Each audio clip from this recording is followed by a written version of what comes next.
Thank you so much, Shagun, and a very, very good morning to everyone. Semi-cold winter, Delhi winters just started. Morning breakfast in, a little lazy, but we'll try our best to keep you engaged and possibly make this session very informative and engaging from an ESG standpoint of view.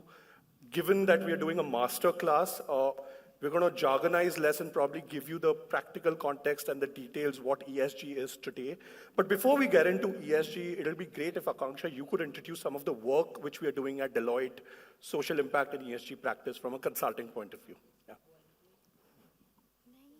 Am I audible? So Pratul, Swami and I, we represent the social impact practice at Deloitte. We have been engaged in CSR and sustainability advisory services for more than almost a decade now. Primarily, we started with CSR measurement and evaluation studies. That is still the core work that we do, but lately we have also been engaged into ESG strategy formulation support as well.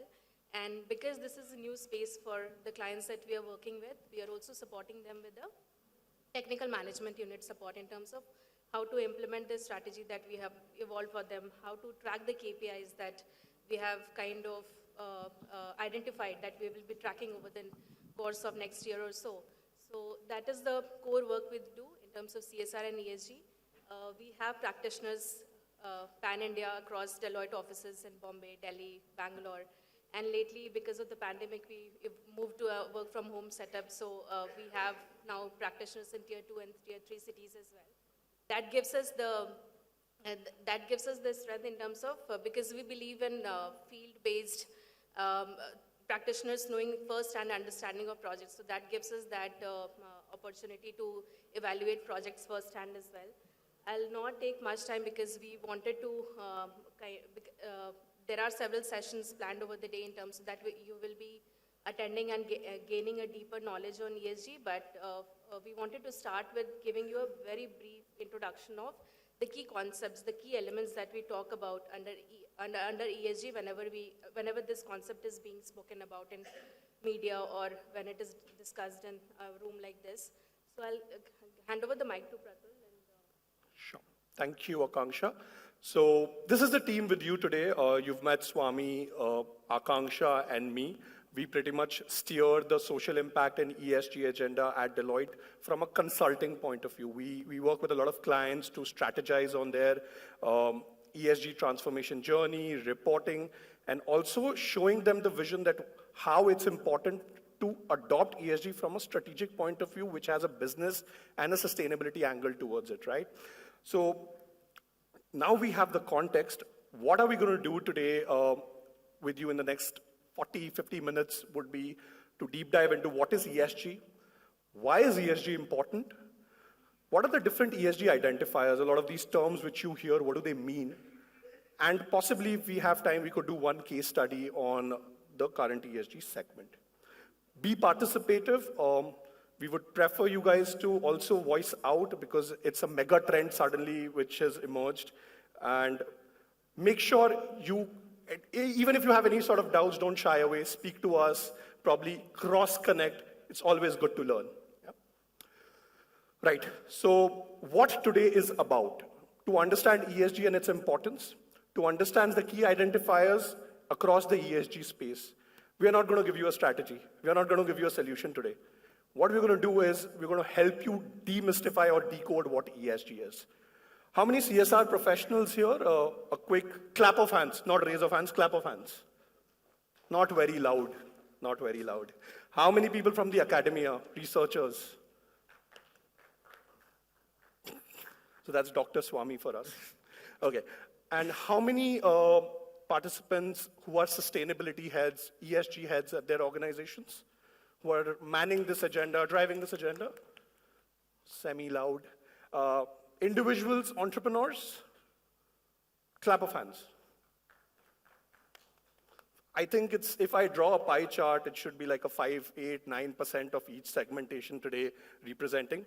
So what we are hoping is that each of you should have some takeaway today that how is ESG relevant to you, and that is why this whole question of me was to understand where are you all representing from.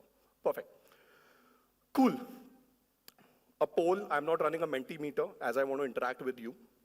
when you hear the word ESG, and can we have volunteers from the organizing committee to just move around and probably speak to the audience? What is the first thing which comes to your mind when you hear the word ESG? Okay, okay. Where are our volunteers?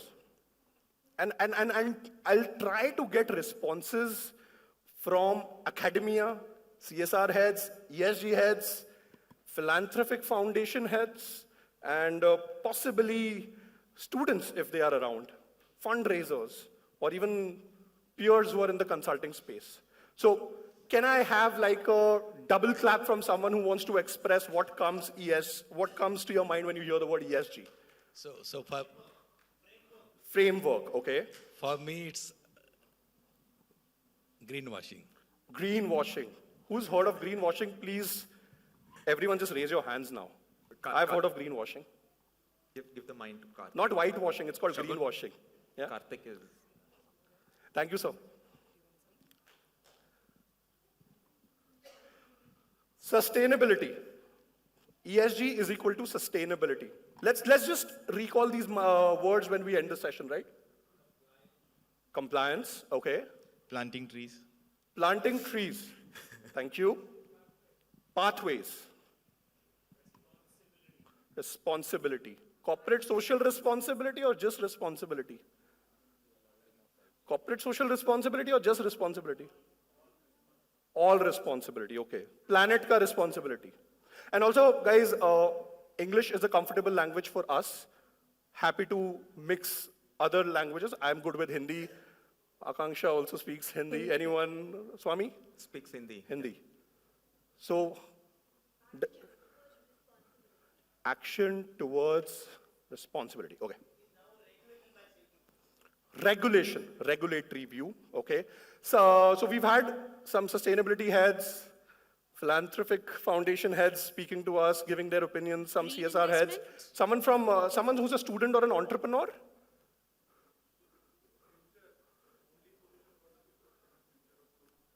Sustainable future for the planet, okay?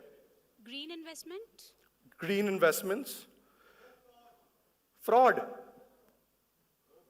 No fraud. Okay, okay. यार ये mic खोल दो एक बार. Ethical practices. Ethical practices, okay. Emissions. Environment-based projects. Climate risk mitigation. So, if you, all the responses, the volley of responses which I'm getting, where is it leaning towards? People, Some- public, planet. Sorry? People, public, planet. People, public, planet. My God, I think you've read our slide. Policy, planet. I think she read our slide, but good one. So a lot of the content which we are hearing from you in the audience is, and if I had to do like a analysis of the responses which has come to us is, the pie is shifting a lot towards the environment, right? Green, trees, sustainability. Then there's a little bit of regulation.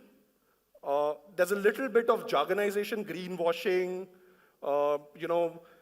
marketing no one spoke about, but some people also speak about marketing when we speak to them. And yes, you look at LinkedIn, you look at some of the literature, you speak to people, you speak to experts. A lot leans towards these terms. And that's how even some of the boardroom discussions are being driven, some of the CXOs think in this way, even the investors are thinking from this point. But if we had to look ESG as a holistic piece, it is very, very different. And this is what, in the subsequent slides, you will realize that how big as a space ESG is. Yeah. Any burning thoughts right now, or you want to wait later? Yeah. We'll have to speak to the organizer.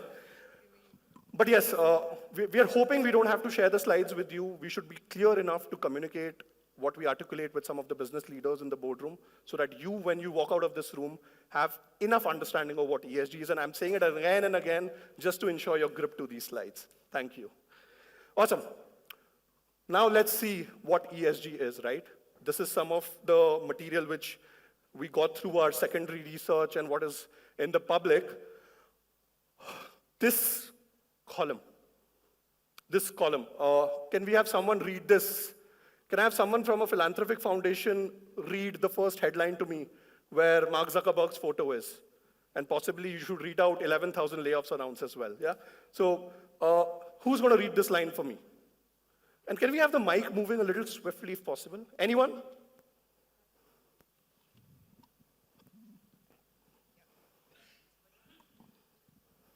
Hello.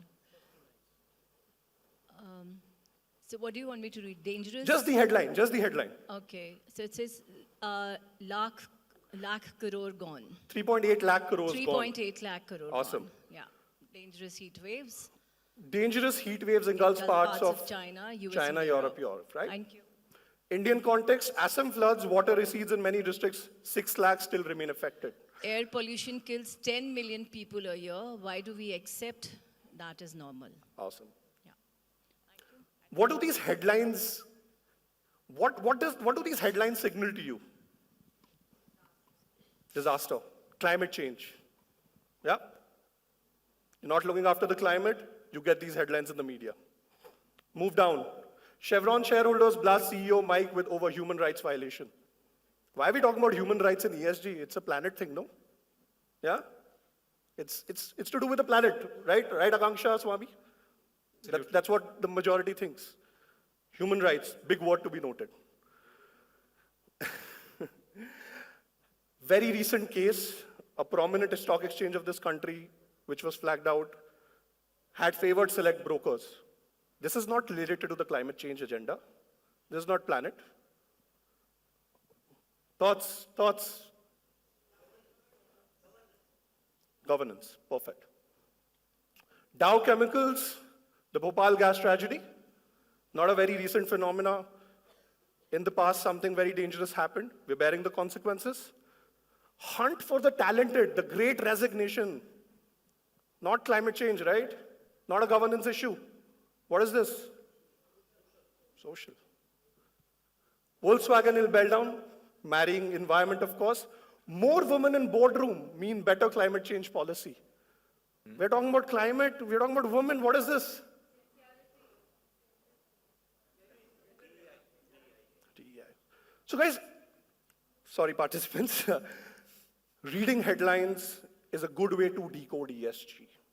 They're all interconnected. They're marrying each other, right? It's a marriage which should hopefully not fail. It's a marriage which should sustain.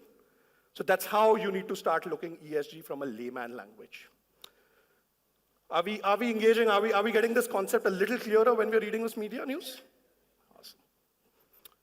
Historically, it's the triple bottom line approach which was coined by John Ellington, which is your people, planet, profit approach. When the pyramid comes together, in the current decade, it was further named as ESG, which eventually got on to the terms of environmental, social governance as a larger concept eventually. And how, if you had to summarize this, would be, these are basic pillars of the framework which talk to each other to run an organization as a whole. So any organization you see cannot just run on an environment pillar or a social pillar or a governance pillar. When the three come together, it's the holistic ESG picture which one would want to look at. Akanksha. So now we'll just have a few Gyan slides on E, S, and G. What are the key elements that, when you talk about E in ESG, what are the key elements that kind of make it the broader concept of environmental under ESG? So some of the key concepts, I mean, E in a layman's language means how does the corporate, I mean, operates with the physical environment that they operate in, right? So in any rating agencies or assessment agencies, some of the questions that are asked are typically on the emissions in terms of what are the GHG emissions as part of your operations, as well as you have to also track the from the indirect emissions that you are kind of emitting. The waste management, how you are managing the waste, the treating and treatment of the waste that is kind of happening from your manufacturing plants, etc. Power consumption, not only in terms of electricity, but there is a lot of steaming and cooling that is required, right? We are also here also kind of we are consuming a lot of cooling here. So how does that get tracked and kind of tracked in your overall operations? Biodiversity has become a core, is also being talked about as a core component under E, because there is a lot of biodiversity laws that is happening, and it's not only it's not only a nation's agenda, it should also be on every person who is responsible for, in a way, responsible for biodiversity laws. So the way you interact with the flora, fauna, and the other natural elements that kind of exist within your business operations. Product stewardship. How are you looking at life cycle management of the products that you are kind of producing? And water, consumption of water, how you are, in terms of how you are responsibly using water if you are located in a water stress zone. So all of these are some of the key elements that get talked about when you talk about environmental under the broader concept of ESG. So when we started the session, a lot of people said that it's climate change, planting trees, greenwashing possibly. But if you deep dive into each of the elements which are under environment, I could say they're all oceans of knowledge and verticals within the whole environmental dimension as well. You look at GHG emissions, which is all to do with your carbon dioxide or other hazardous gases, waste management, energy consumption, biodiversity, product stewardship, water. So these are equally big streams of actionables for us, for a sustainability head at the organization, or possibly even when the investors are reading those reports, they would be interested at how is an organization treating sub-components of the environmental dimensions within the organization. You could be a manufacturing company, you could be a services company, you could be a shared services company. Trust me, you will come across all of these as you move ahead as sustainability heads, even CSR heads. A lot of CSR heads would say, we are doing forestation drives. Aren't we also contributing to the environment? Of course you are. But are you able to position it that ways? That's the question you need to ask yourself. Yeah. Moving to the something which is very hot right now is, what is this scope 1, scope 2, scope 3? Is it scope of work in an RFP which you get? Or what is it? Who's heard of this scope 1, scope 2, scope 3? Can you give me a raise of hands? Very few people here. Awesome. So if we had to just look at a detailed observer and an infographic, probably Akanksha would take you through this. Yeah. Scope 1, 2, 3, you will clearly, I mean, you would have heard if you have kept yourself abreast with the newspaper articles, there is a lot being talked about, and if we are talking about emissions. So in a layman's term, scope 1 means whatever is getting emitted from your own operations. It could be your company assets or from the company-owned vehicles. So whatever emissions are emerging from that, so you have to measure that under your scope 1. Scope 2 is indirect purchase of electricity, steam, cooling facilities. And scope 3 is again indirect, which is again, you would have read, it's difficult to track because it's all the indirect emissions that is happening as part of your supply chain networks, etc. So within scope 3 as well, there is again upstream and downstream activities being talked about. Upstream essentially means all the scope 3 emissions that are happening as part in terms of the producing the product, and downstream activities mean all the emissions that are happening as part of consumption of the product. So here I would like, and within emissions as well, there is a concept of absolute and specific. When you start tracking these emissions, how you track these emissions, you could measure it either in absolute terms or in specific terms. So if Swami could... So thanks, Akanksha, Pratul. I think a good way to understand scope 1, scope 2, scope 3 emissions is also to try and simplify it in terms of an example. So let's assume that you own a, so let's assume that someone owns a taxi company and they have to go ahead and buy vehicles. So for a Mahindra and Mahindra, let's assume, it could be a Mahindra or a Tata Motors, right? The fact that they produce a car and get it out of the factory, how the car is used is a scope 3 emission for a Tata Motors or a Mahindra and Mahindra, because it's part of the life cycle analysis, end of life cycle, etc. But for the taxi company, which owns it, right, it becomes directly part of scope 1 because they own that vehicle. They financially, physically own that vehicle. So what could be a scope 3 emission for a Mahindra and Mahindra becomes a scope 1 emission for another company. So it's always good to look at the overall perspective of scope 1, scope 2, scope 3 from the point of view of what is the value chain that it contributes to. Hence, it's good to always have a systems perspective. Now, coming to absolute and specific, so a lot of what you see here in terms of why are we talking of CO2, why are we talking of methane, why are we talking of nitrous oxide or SOx, all of that comes from science. And there is a overall systems perspective called the planetary boundaries. So if someone's interested, please go ahead and look for planetary boundaries by Johan Rockstrom and Stefan. And we unfortunately have crossed the 5th planetary boundaries, which is the endocrine disruptors and so on and so forth. So what is the 5th planetary boundary? Typically science has established, and this all comes from the IPCC report and the climate scientists, is that the Earth as a system has a certain carrying capacity. There's only so much that the Earth can carry. If you go ahead and actually increase the GHG emissions, which is greenhouse gas emissions, out of it CO2 is one, what you're doing is that when you mine something from the Earth, you're basically releasing the carbon that has been deposited for a long period of time and releasing it into the atmosphere. That's what global warming at this point in time is.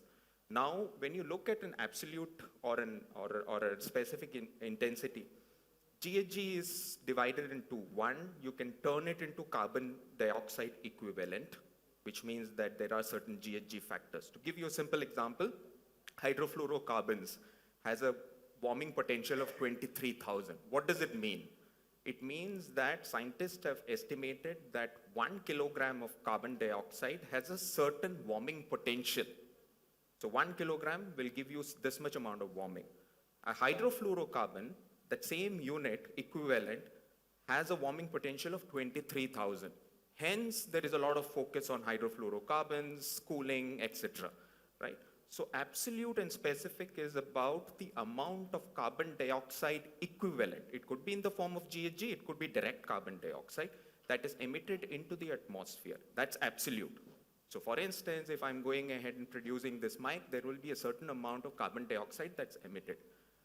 Specific is a way to go ahead and look at operational eco-efficiency. For the same amount of carbon dioxide that I'm emitting into the atmosphere, and an equivalent that I'm emitting into the atmosphere, can I produce more of this mic? Can I use the resources efficiently? Can I go ahead and put something back into a circular economy way? Can I do my waste management better? Right? So that's absolute and specific emissions intensity, and that's critical for all the calculations that you do for anything connected to sustainability reporting. Great. Net zero? Heard this term somewhere? Net zero, ZERO, companies saying that we want to go net zero by 2030. India has also said we want to go on net zero by 2070. So what will net zero mean is basically getting a scope 1, scope 2, scope 3 down to zero. Simple math. Get the emissions down to zero, you are a net zero country, company, community, etc., right? So I hope the terms which you're hearing, reading on certain platforms are being now intertwined into some of these concepts which we are talking about. And this is where the correlation has to happen. Yeah. Yes, sir. Mike. You mentioned scope 1, scope 2, 15%. How about for an IT company or for a bank, which is scope 2 is more, no? For Absolutely. bank or IT, say for a company like TCS, Absolutely. power consumption for server will be a scope 2, right? If I'm not wrong. Yeah. Scope So- 3 for like a retailer or Correct. like, Reliance and things like that. So this calculation this percentage will change for the businesses, if I'm not wrong. No, absolutely. So I think you've also anticipated the next few slides in a very good way.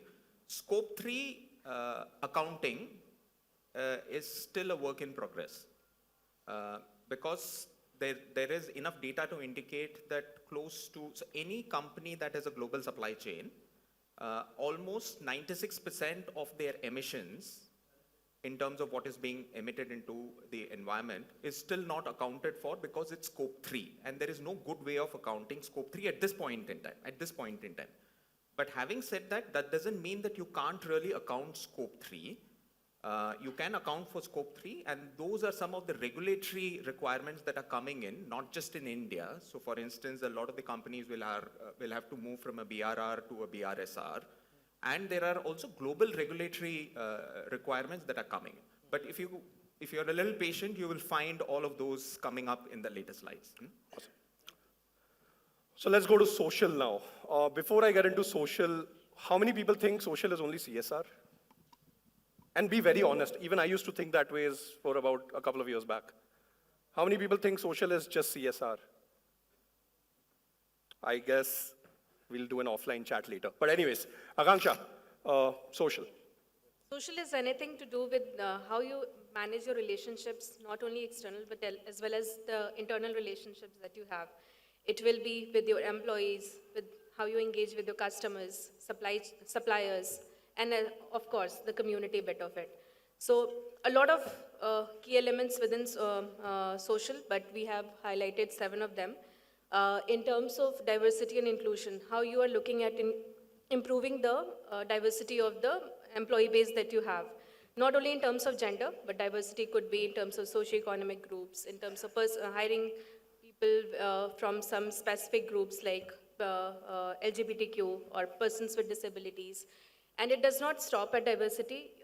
We, as a company, we also need to ensure that people who we have hired feel there is a fair treatment happening at the company, workplace, right? Then we also need to ensure there are inclusive workplace practices in place. These people, all the groups that are working at a company feel included in the general operations. Then we have employee development is also one of the key elements that form a part of social. You would see in sustainability reports, companies actively reporting the amount spent on learning and development, amount in terms of average learning hours every employee was engaged in. So employee development becomes very important in terms of success of your company as well. Employee health and safety, especially more important in terms of if you are in manufacturing operations, if you are a chemical company, a pharma company. So it becomes very important to ensure good EHS policies, practices are in place. Human rights, not only in terms of the workplace, ensuring human rights at your workplace, but also in the supply chain network.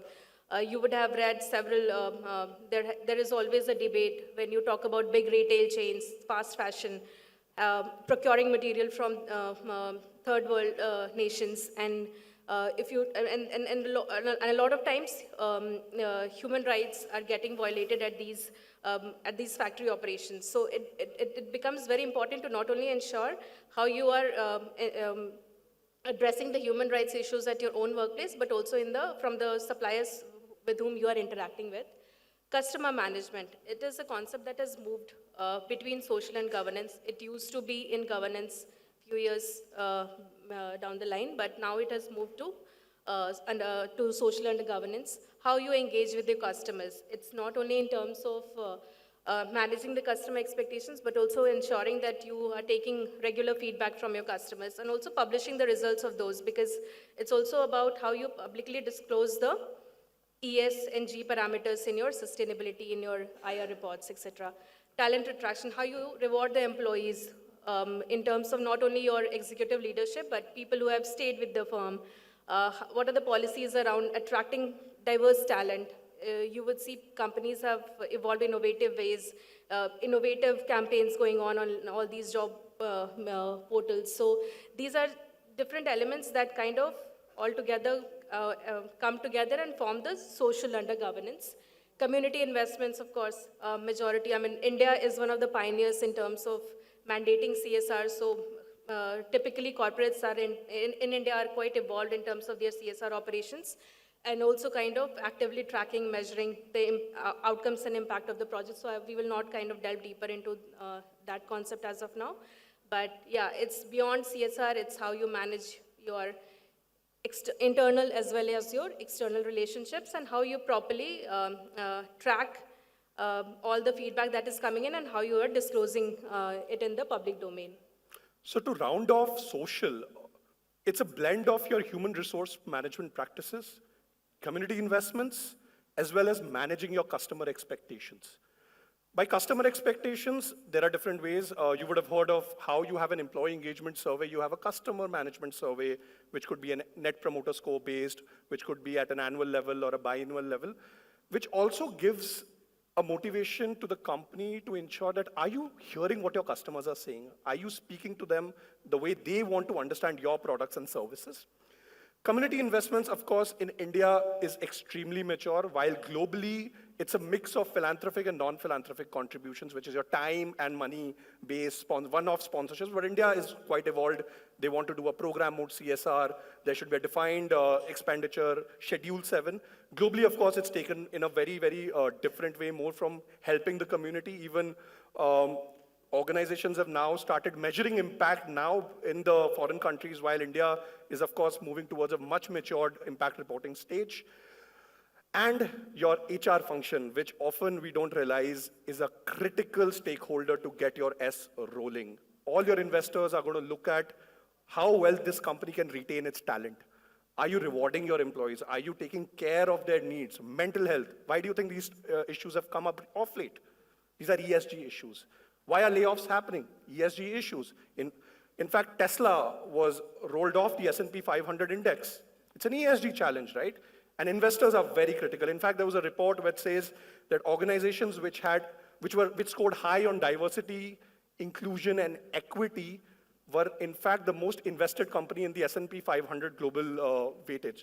So these are topics which are also trickling down to India right now, and you would be seeing a lot of internal communications at your organizations taking shape on why these agendas are important. So there's a logic to everything, why it happens. Yeah. Adding to Pratul's point, ESG, there is equal weightage. If you see any assessment that is currently available in the public domain, we will also cover some of them in the later slides. S&P, CSA, EcoVadis, etc. So ESG are given equal weightage across. So if you have very evolved practices around E and very poor practices around your ensuring good workplace practices, so you will not, that is how Tesla was kind of thrown off from the index, right? So talking about governance, it's a very wide concept. We are looking under ESG in terms of how two-pronged approach, how you work on, how you identify your ESG culture and how you create accountability for it within your own organization. So ensuring that proper committees are in place, and not only existence of a committee, but how you also have to report on in terms of how effective they are, right? How the board effectiveness, meetings, number of meetings in a year, how many times sustainability gets discussed in the board agenda in the year. And all of this needs to be publicly disclosed. If you look at any assessments, how are you promoting gender diversity? Of course, SEBI has a role. In India, we need to have certain number of women directors, but how you are looking at promoting diversity beyond gender within your workplace. And now, because we are working in a global supply chain network, people are also looking at the standards that have, if you look at European nation, they have already mandated 40% women in the leadership, right? So companies in India have also started looking at these concepts and these benchmarks, and they want to evolve before it becoming a national standard. How you are looking at in terms of the tax strategy, the disclosures, and how you are looking at country by country tax reporting, risk and crisis management, a very important component within the governance framework, and especially under the ESG framework, because identifying the physical and transition risks and disclosing about it, and also ensuring that you have proper tracking KPIs in place to track the progress that you have made. So risk and crisis management committee as well as a policy in place has become a kind of a mandate that you need to have if you're working in this space. Of course, IT and cyber security, all of us, you need to ensure that there are several ISO standards that you can, ISO certificates that you can get on compliance management on cyber security, and which becomes these are not only certifications. Of course, to get those certifications, you will need to kind of have those standards within the workplace in place. Disclosures, not only on the financial indicators, but as well as non-financial indicators, because all these rating agencies are looking at not only your, in terms of, I mean, you are getting rated basis your disclosures that are in the public domain, right? So disclosures have become very important. There are, and some of the key elements that we covered, there are disclosures around that. And every, I mean, ESG, every company who is kind of now in the stage of framing that ESG strategy are looking at developing KPIs under these key elements and how to kind of properly track and report progress on that front. So yeah, that was the crux of ESG within ESG. We will now be also delving deeper into some of the identifiers that we have in the public domain. And before we get into that, I think I'll spend 1 minute on understanding, while the audience has now understood what E, S, and G are, how many of you now identify yourself as an ESG professional overall?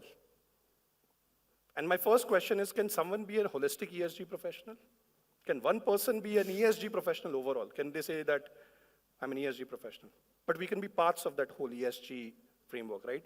So if you're the IT head of your company, if you're the company secretary, if you're managing the tax at your company, if you're a supply chain head, if you're a CSR head, if you're a human resource head, if you're the learning and development head, if you're probably the EHS head, I think an army of those people probably will comprise of that ESG function at an organization in their own contribution way. And of course, we have the Chief Sustainability Officer function, the ESG head function, driving that agenda, manning that agenda, and taking it right up till the board level. Right?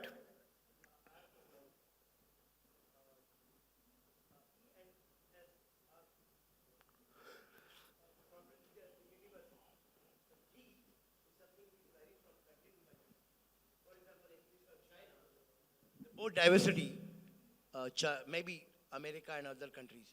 China and Russia and other countries, the board diversity and the cyber security is the issue because that's with the government. So this framework, E and S are common. Yes, they're common. But G's vary from country to country. In China, there are certain things that are not allowed. How do you have the framework? So or that's you need to modify? That's a very relevant question. So the way to sort of look at G is to see G as something that cross-cuts both E and S. That's one. And secondly, also to go ahead and look at regional specifications. So I'll give you a very simple example. In one of the ratings, say for instance, in terms of board diversity, there's something called as racial and ethnic diversity that also needs to be maintained. So that's a specific indicator that they look for. But when you look at racial and ethnic diversity, it is typically not relevant for Indian companies where racial diversity and ethnic diversity comes from a different multicultural society framework, say for instance, North America or Europe, where it may not be relevant to India at this particular point in time. But what typically happens from a regulatory compliance perspective, which is happening at the global level, which is also getting reflected in India, is that you need to have diversity indicators that are continuously being monitored and implemented at the board level, at the leadership level, and then it percolates down to the overall organization. Just to add to what Pratul was saying is that one cannot be an ESG professional. You cannot be one of those Hollywoodian movies, Rambo, going ahead and doing everything. That's not the ESG professional. But you also need to have ESG percolate down as an overall organizational culture. I think what your question nicely sets up the panel discussion with Ashwini, Pratyush, Prerna, and Navdeep here. So I think in many ways, it sort of goes ahead and takes many of these questions into account. So thanks for that question. A regulatory compliance will vary from country to country. It will, yeah.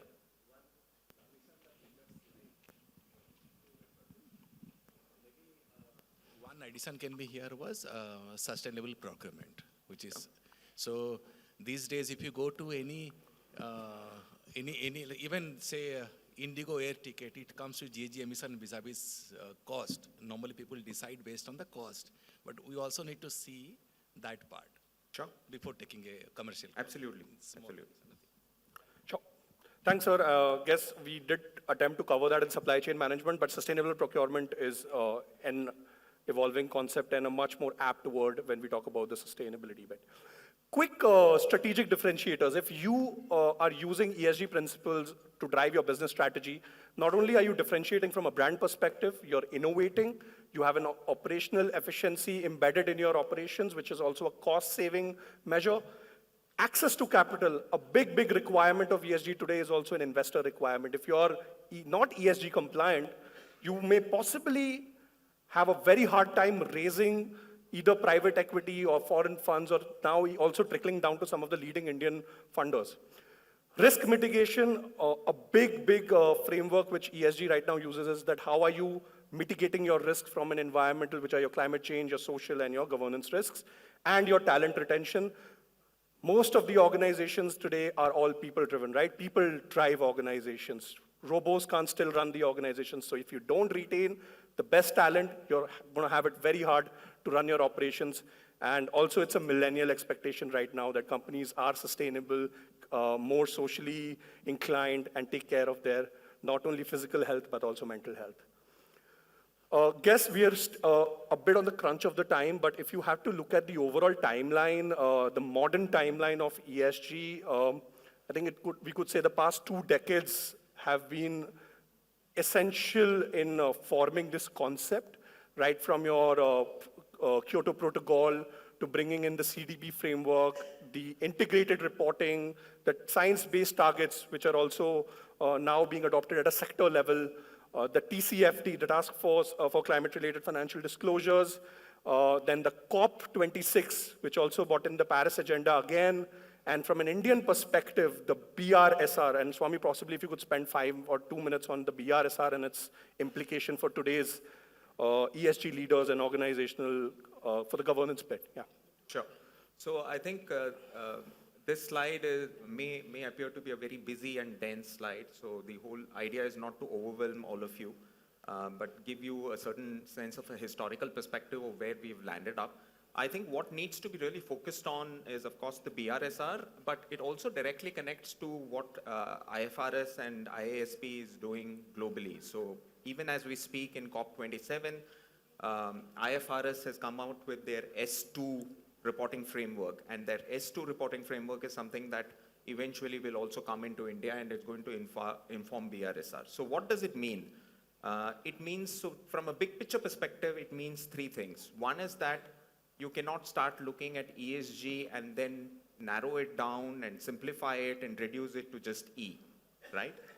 And you have a great example of Tesla being booted out of the S&P 500 CSA simply because of the fact that they just focused on E. So it's like one of those, sorry to say, but one of those Bollywood actors going ahead and looking all ripped, but typically you don't have your actual well-being and overall body being put together in a nice way, right? So you look ripped, but typically you're, so the way to look at ESG is look at it from a holistic perspective. So some of these slides that Pratul started off with saying that the climate is changing, floods are happening, frequent heat waves, they are all symptoms of a larger disease.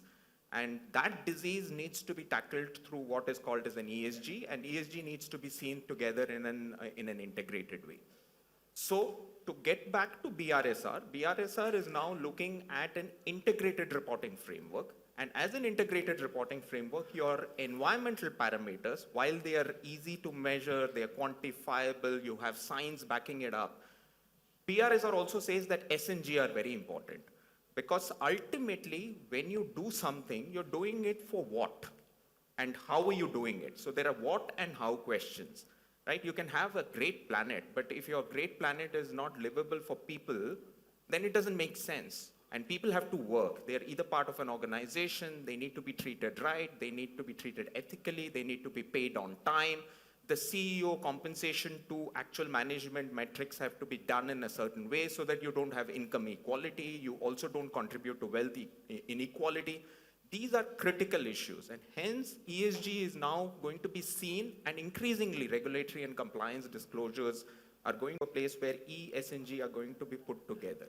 Hence, some of the points that Akanksha mentioned, saying that all 3 have equal weightages in many of the rating agencies. There is a regulatory compliance push, and BRSR is essentially from that regulatory compliance perspective. Pratul, I know that we're running short Sure. on time. So Please. I think we'll just quickly slip through this. If we are towards, ma'am, we'll take questions in the end, given the plausibility of time. Given the actions, if we are aligned towards the whole ESG imperative, we can look at an $11 trillion gain. Again, these are projections. But if we don't do that, we could also run into a massive, massive environmental, social governance crisis, which could directly affect the economy, the GDP, from a global perspective is what we are saying. And as we speak, there are different countries also pledging to these commitments going forward in terms of at least the emissions and the nationally determined contributions being declared ahead. Why is it important for a consumer perspective, right? Purchase criteria. Research shows that 60% of customers today are interested to buy your products, weighing the sustainability parameters. Gen Next preference, the baby boomers, the current generation which is out there to spend their money, be on social media, are adopting towards sustainable behavior, while the number is going to be multifolding year on year. But 32% of millennials do tend to go for a sustainable product in their purchasing criteria and incremental pricing. Today, if you're looking at a competitive edge, you want to charge that premium on your product. An ESG strategy is an essential to go ahead and tell your customers that we are an ethical company, we are taking care of the environment, and our product is being sourced responsibly, as Sir said, and hence the pricing. By the way, just so that you all notice, the spelling of incremental is wrong, and that's what happens when you try and revise a slide at 3 a.m. in the morning. So apologies. Right. Employees, you would say that while, okay, the business is the core, we want to make money, we want to be profitable, that's the CEO's agenda. But from an employee perspective also, a lot of companies have gone ahead and looked at data which says that a good company which is scored high on ESG would have satisfied employees, well-engaged employees, and keen to not only look for a future for themselves, but also for the future of the company. And that is where you maximize value, not only to the organization, but also your shareholders in the long run. Talent attraction. ESG compliant companies often tend to attract more talent. Today, while we are hearing so many tech giants, laying off employees, maybe not adopting the right practices, if you were empowered enough or if you had that skill set, would you join such an organization which has such news, right? You would also take a conscious decision from an employer branding point of view that what organization I want to go ahead and, probably contribute to. And transparency, it's extremely important, as Akanksha spoke about, why are sustainability reports or why are integrated reports now picking up heat? Because they not only disclose your financial performance, but they're also telling that where are we in terms of non-financial performance? How much employees do we train? How many hours of effort do we put in our employee development? What are we doing for our community? So all these transparent disclosures help company position themselves as one of the preferred employers and hence retain better talent. Again, the summary of the last 3 slides is what it was in the past and what is in the future, and what it is right now. We are looking at long-term ESG commitments going forward. This is what we've been also observing from some of the clients which we've been working with. Cost centers are opening for commitments for ESG. There are higher investments right now going in towards ESG functions. There is human capital being built around it. There are technologies which are being explored. There's automation happening. There's more effort on communication. So these are all investments which leading companies are making. How will it result is in accessing better capital and more long-term and sustainable returns in the future. Now, what are certain ESG identifiers, right? What are certain reporting standards what one follow? So if you see GRI is an extremely well-adopted reporting standard, the Global Reporting Index, the SASB, the TCFD. TCFD is specific to your climate change-related disclosures from a risk and a mitigation point of view. Ratings, you would be hearing a lot of ESG ratings going around, companies are being rated. So S&P Global and EcoVadis are 2 leading rating agencies which look at companies' ESG performance and gives them rating and helps investors and shareholders take a conscious call and that should we go ahead and invest in this company, should we invest in this stock, and possibly is it a good bet or not. And certifications. So when you look at ISO certifications, B Corp certifications, SA 8000 certifications. So for a lot of terms which we spoke about, say human rights, safety, how do you authenticate them? While you would say that I am a very safe organization, I am human rights compliant, but what is the proof for that? So these are certain certifications which one as an organization needs to go ahead, comply to and disclose to their stakeholders for efficient reporting. Commitments and initiative, I'm sure sustainable development goals everyone in this room would be versed with. It's also a globally adopted framework, a commitment-based framework, science-based targets initiative. While SDG is very holistic, it talks about 17 global goals ranging from environmental, social governance. Science-based targets initiative is only focused, which is also the SPTI, focused on climate change and emission reduction. The UNGC, the United Nations Global Compact, speaks about your human rights compliance.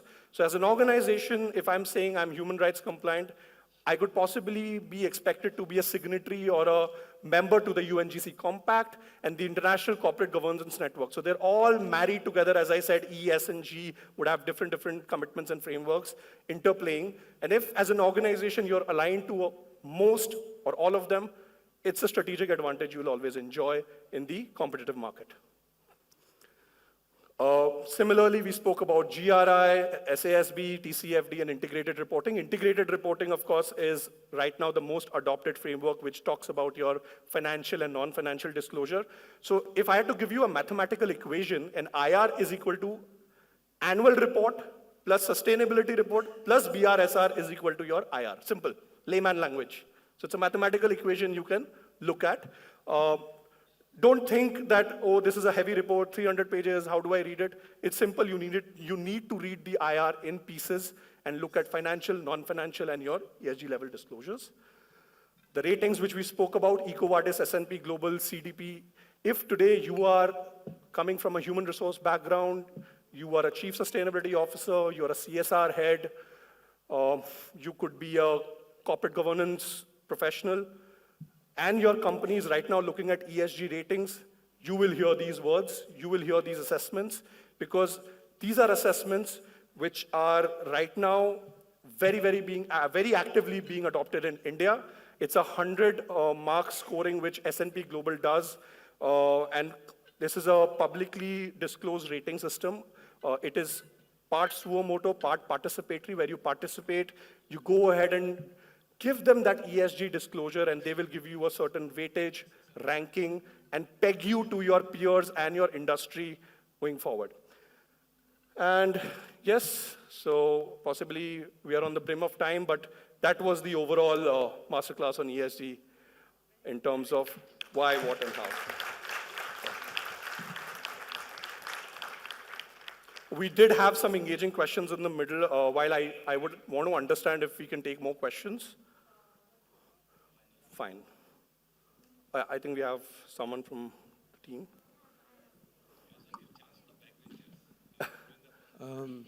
Good morning, everyone. Hi, the panel members on the dais and all the members of the dais. I want to share here the pinpoint or the pain point of the transparency, which you have shared in the slide. I know Deloitte is a big company and a lot of candidates have an aspirations towards of settling in the Deloitte, right?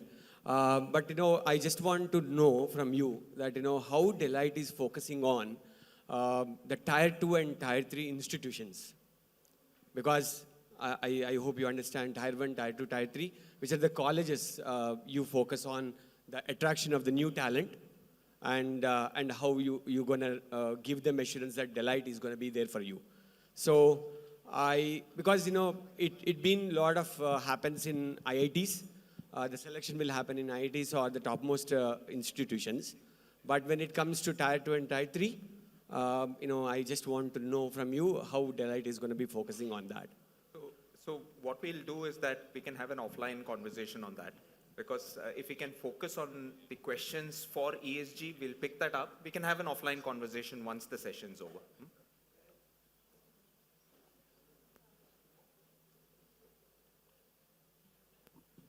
Hello. Hi, good morning. I just want to ask one question. Like, there is a buzzword ESG everywhere in the LinkedIn.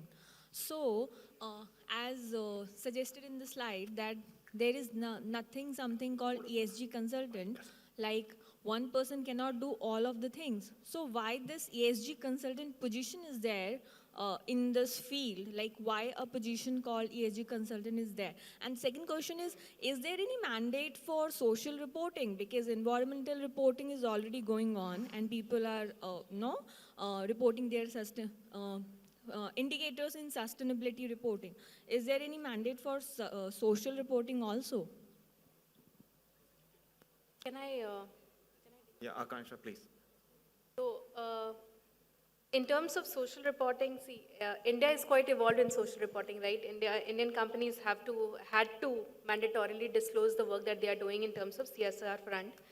But coming in terms of, if you talk about social in a holistic way, talking about the work that you are doing with your employees, your supply chain, you need to disclose that in your, and typically you will see these, this kind of information reflected in the sustainability reports that the companies are coming up with, right? There will be information on employee development, the kind of work that your company is doing around mental health, how you are engaging your professionals in terms of, in terms of their physical health. So companies are reporting, and all of this is being reported in the sustainability report. Now also a mandate under the BRSR report for the 1,000 listed companies from FY23. So if you look at the BRSR format, it's split across the ESG principles, and it's now going to be mandated for the top 1,000 companies, which are by market cap, and you will have to possibly report all indicators which are aligned to the frameworks which the company is using. While CSR remains a standard disclosure from a Section 135 point of view, which is not only your programs which you are doing, but also if you're an eligible company to do the impact assessment, you'll also have to report your impact assessment reports as an annexure to the annual report, plus how much money now you're spending and not spending. So even if you're not spending that money, that has to go out in your disclosure. So these are defined formats by the MCA which you need to follow. And if you want more information, we can have a chat offline, or you should speak to your company secretary. They'll tell you what is the desired formats. There was one more question, I think, in terms of the ESG consultant. So let me quickly take that. So if you look at an ESG consultant's position, so there are two ways in which one can look at a job role. One, it's a specialized job role where you're providing a certain kind of a skill set that is domain oriented. It's like a narrow way. An ESG consultant's role, think about it as someone who is an orchestrator of a music school. You are orchestrating different pieces so that the tune comes out in a good way.